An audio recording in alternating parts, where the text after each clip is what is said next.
ગુજરાતમાં લઠ્ઠાકાંડનો મુદ્દો ફરી એકવાર રાજકીય રીતે ગરમાયો છે। લઠ્ઠાકાંડના મૃતકોને ન્યાય અને ગૃહમંત્રીના રાજીનામાની માંગ સાથે આમ આદમી પાર્ટીએ આખાય ગુજરાતમાં વિરોધ પ્રદર્શન કર્યું।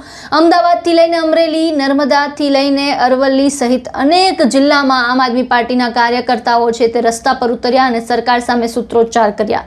ક્યાંક પોસ્ટર્સ સાથે વિરોધ થયો તો ક્યાંક પોલીસે કાર્યકર્તાઓની અટકાયત પણ કરી। ત્યારે જોઈએ કે ગુજરાતમાં કયા કયા શહેરોમાં કેવી રીતે વિરોધ થયો।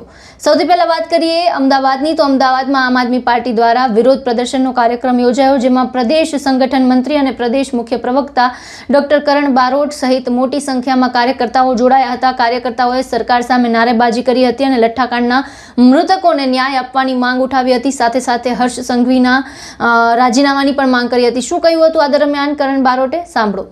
આજે આમ આદમી પાર્ટી દ્વારા કલેક્ટર કચેરીએ વિરોધ નોંધાવવામાં આવ્યો અને આજે આમ આદમી પાર્ટી સમગ્ર ગુજરાતમાં લઠ્ઠાકાંડને લઈને વિરોધ નોંધાવી રહી છે। અલગ અલગ જિલ્લામાં વિરોધ કરવા પાછળનું કારણ ફક્ત એક જ છે કે આજે જેવી રીતે વારંવાર લઠ્ઠાકાંડ થાય છે, 2022માં પણ લઠ્ઠાકાંડ થયો, એમાં ઘણા લોકોના મૃત્યુ થયા અને ત્યારબાદ સરકારે કમિટી રચવાની વાત કરી હતી, સરકારે કડક પગલાં લેવાની વાત કરી હતી, બુટલેગરોને પકડ્યા હતા, રેડ પાડી, ત્યાં બધું થયું, પરંતુ હવે આરોપીઓ ખુલ્લેઆમ છૂટા પડે છે। આજે ગુજરાતની અંદર અલગ અલગ દુર્ઘટનાઓ ઘટી છે। ટીઆરપી ગેમ ઝોન કાંડ હોય કે ગંભીરાની બ્રિજની દુર્ઘટના હોય, ડીસાની ફેક્ટરીમાં આગ લાગે, આ તમામ ઘટનાઓ થાય જ્યારે કોઈ બ્રિજ તૂટે ત્યારે દરેક બ્રિજની તપાસ થાય, જ્યારે કોઈ ગેમ ઝોનમાં આગ લાગે તો દરેક ગેમ ઝોન બંધ કરી દેવામાં આવે।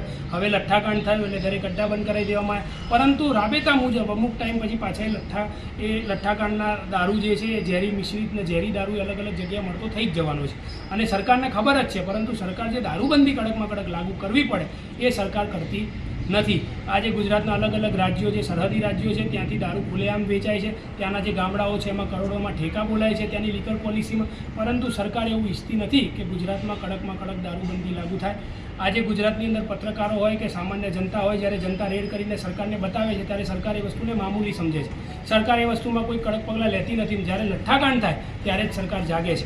આ તમામ વસ્તુને ભેગી કરીને, આ તમામ વસ્તુને એકત્ર કરીને આજે આમ આદમી પાર્ટી શહેર સંગઠન દ્વારા કલેક્ટરને રજૂઆત કરવામાં આવી છે અને એવી માંગણી કરવામાં આવી છે કે આ સરકાર સંવેદનશીલ છે, આ સરકાર જાગૃત છે, એવી વાતો કરે છે, પરંતુ આટલા લોકો મૃત્યુ પામે છે તો એ સંવેદનશીલ સરકારના એક સંવેદન મંત્રી તરીકે હર્ષભાઈ સંઘવીએ રાજીનામું આપવું જોઈએ અને ગુજરાતની જનતાને બતાવવું જોઈએ કે અમે ખરેખર સંવેદનશીલ છીએ, ખરેખર અમારામાં લાગણી છે, ખરેખર અમે લોકો માટે વિચારીએ છીએ અને એના માટે આજે ગુજરાતની જનતા સમક્ષ મારી રાજીનામું। આ તરફ અમરેલીમાં પણ લઠ્ઠાકાંડને લઈને આમ આદમી પાર્ટીના કાર્યકર્તાઓ રાજકમલ ચોક ખાતે એકઠા થયા હતા। હાથમાં બેનર સાથે કાર્યકર્તાઓએ સૂત્રોચ્ચાર કરી ગૃહમંત્રીના રાજીનામાની માંગ કરી હતી। વિરોધ દરમિયાન પોલીસે આમ આદમી પાર્ટીના કાર્યકર્તાઓની પણ અટકાયત કરી હતી।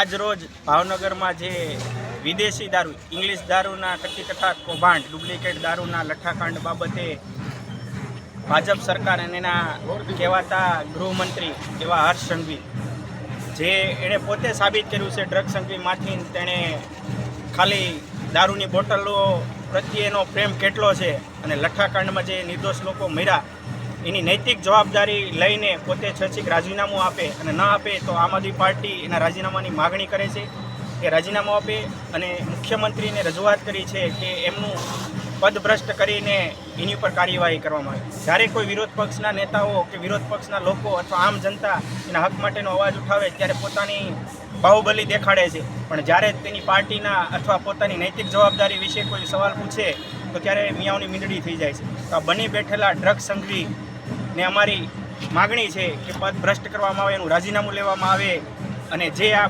કથા કૌભાંડ થયેલું છે નકલી શરાબ અને લઠ્ઠાકાંડનું, એની ઉપર કાર્યવાહી કરીને એક ઠોસ સબૂત બેસાડવામાં આવે સજાના રૂપમાં, જેથી કરીને કેમ કે અવારનવાર આવા કૌભાંડ થઈ રહ્યા છે એને અનુલક્ષીને આજે આમ આદમી પાર્ટી અમરેલી જિલ્લા